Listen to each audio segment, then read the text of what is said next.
Hello YouTube family, भाग्या creation चॅनलमध्ये स्वागत आहे. ही स्लीवची डिझाईन कशी बनवायची चला तर पाहूया याचा फुल डिटेल व्हिडिओ. तर मी इथं कर्व शेपमध्ये कॅनव्हास पट्टी कट करून ती अस्तरला जोडून घेतलेली आहे आणि त्या कट वर्कवरती शिलाई देऊन घेत आहे. शिलाई झाल्यानंतर शिलाईवरती शिलाई सोडून आपण छोटे छोटे कट देऊन घ्यायचे आहेत, जेणेकरून ते कटवर्क आहे जे इझिली पलटी करू शकू. तर पाहू शकता इथं मी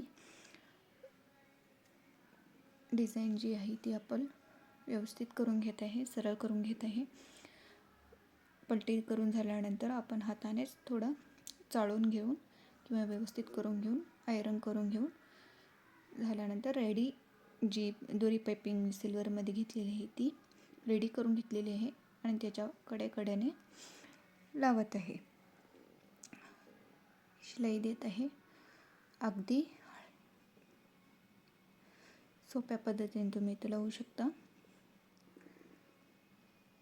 आहे तर जशी आपली डिझाईन जात आहे तशी मी दोरी पाइपिंग वळवत आहे. तुम्ही दोरी पाइपिंगला छोटे छोटे कट करून घेतला तरी कट देऊन घेतला तरी अगदी छान दिसेल. बघा मी इथे देत आहे. स्टिच करून झाल्यानंतर कट देत आहे.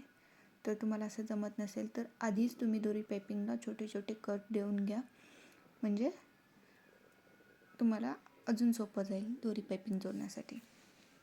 तर मी शिवून झाल्यानंतरच कट देते. बघा आता फिनिशिंगची लाईन 1.5 इंचावरती घेत आहे. जशी डिझाईन जात आहे तशामध्ये शिवत आहे.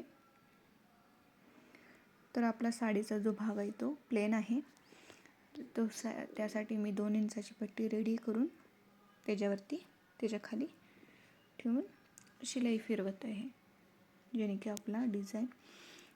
आपला डिझाईन पण होईल आणि स्लीवचा जो लुक आहे तो उठून दिसेल. तर पाइपिंगला लॉक जे कोणे आहेत तिथं कसं करायचं, इथे बघा जिथं आपलं टोक येतं तिथे एक टाका घ्यायचा आहे शिलाईचा फक्त, आणि मशीन पण पुढं शिवून घ्यायची आहे.